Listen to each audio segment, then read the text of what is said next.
Radhe Raman sir के digital school of education में आपका बहुत बहुत स्वागत है। तो चलिए आज हम एक बहुत ही ज़रूरी टॉपिक को समझने वाले हैं, पर्यावरण अध्ययन, जिसे हम ईवीएस भी कहते हैं। इसको प्राइमरी स्कूल में सिखाने के जो नए तरीके हैं, आज हम उन पर बात करेंगे।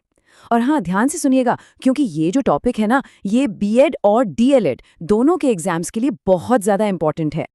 तो अपनी बात शुरू करने के लिए सबसे पहले एक सवाल पूछते हैं खुद से कि ये जो ईवीएस है, ये सिर्फ एक और सब्जेक्ट है या फिर उससे कहीं ज्यादा कुछ है? क्या है ये? इसी की गहराई में आज हम उतरने वाले हैं। तो सबसे पहली बात, ईवीएस का असली मकसद है क्या? इसे ध्यान से समझिए। ये सिर्फ किताबों की बातें और रट्टा मारना बिल्कुल नहीं है। इसका जो असली गोल है वो है बच्चे का समग्र विकास करना। मतलब दिमागी तौर पर भी, सामाजिक तौर पर भी और भावनात्मक तौर पर भी हर तरह से उसका विकास हो। तो ये 3 स्तंभ कौन कौन से हैं? देखिए, पहला है संज्ञानात्मक विकास। इसका मतलब है बच्चे को सोचना सिखाना, सवाल करना सिखाना। दूसरा है सामाजिक और नैतिक विकास, यानी उसे ये सिखाना कि दूसरों के साथ मिलकर कैसे काम करते हैं, अपनी जिम्मेदारी कैसे समझते हैं। और तीसरा, जो कि बहुत ही जरूरी है, वो है पर्यावरणीय संवेदनशीलता, यानी प्रकृति के साथ, अपने आसपास के माहौल के साथ उसका एक गहरा, एक मजबूत रिश्ता बनाना।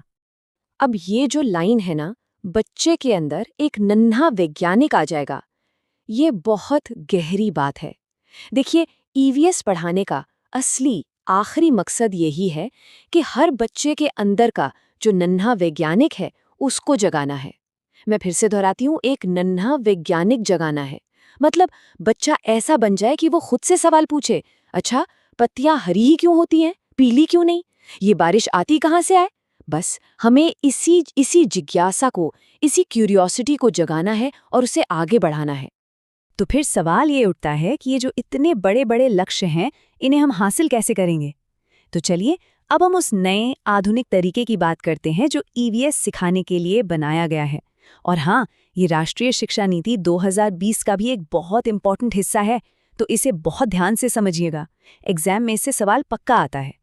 अनुभवात्मक अधिगम, या जिसे अंग्रेजी में एक्सपीरियंशियल लर्निंग कहते हैं। इसका मतलब क्या है? बिल्कुल आसान भाषा में समझें तो इसका मतलब है करके सीखना, रटना नहीं बल्कि अपने अनुभव से सीखना। एक बात याद रखिए, जब कोई बच्चा किसी काम को खुद अपने हाथों से करता है ना, तो वो उस ज्ञान को जिंदगी में कभी नहीं भूलता। वो ज्ञान एकदम पक्का हो जाता है। तो भाई, इसे अपनी क्लास में लागू कैसे करें? इसके 3 आसान तरीके हैं।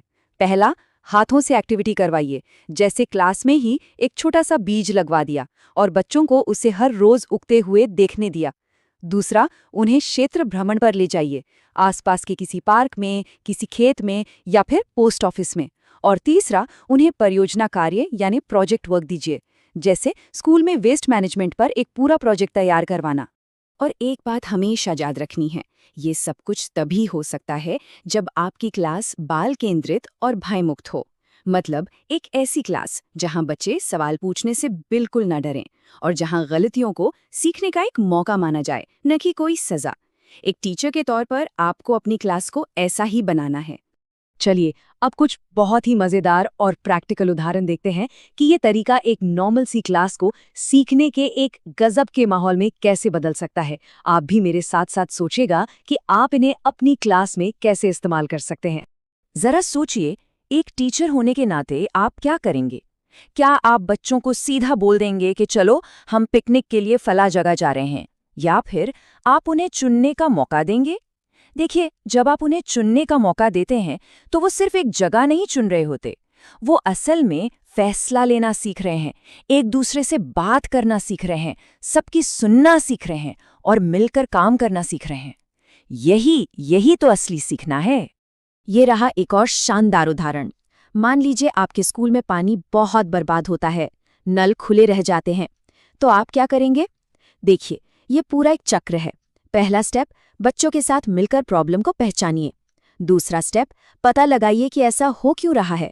तीसरा स्टेप, सब मिलकर उसका हल ढूंढिए, जैसे पोस्टर बना सकते हैं। और चौथा, जो सबसे जरूरी स्टेप है, उस हल को लागू कीजिए और देखिए कि क्या कोई फर्क पड़ा। ये प्रॉब्लम सॉल्व करने का एक ऐसा तरीका है जो बच्चे अपनी पूरी जिंदगी इस्तेमाल कर सकते हैं।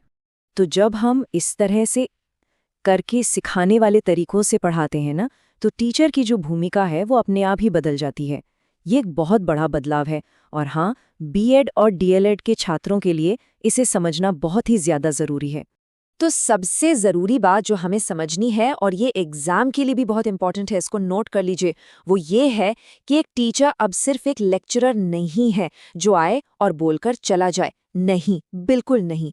शिक्षक की जो नई भूमिका है वो है एक सूत्रधार की, एक फैसिलिटेटर की, एक गाइड की। समझ रहे हैं?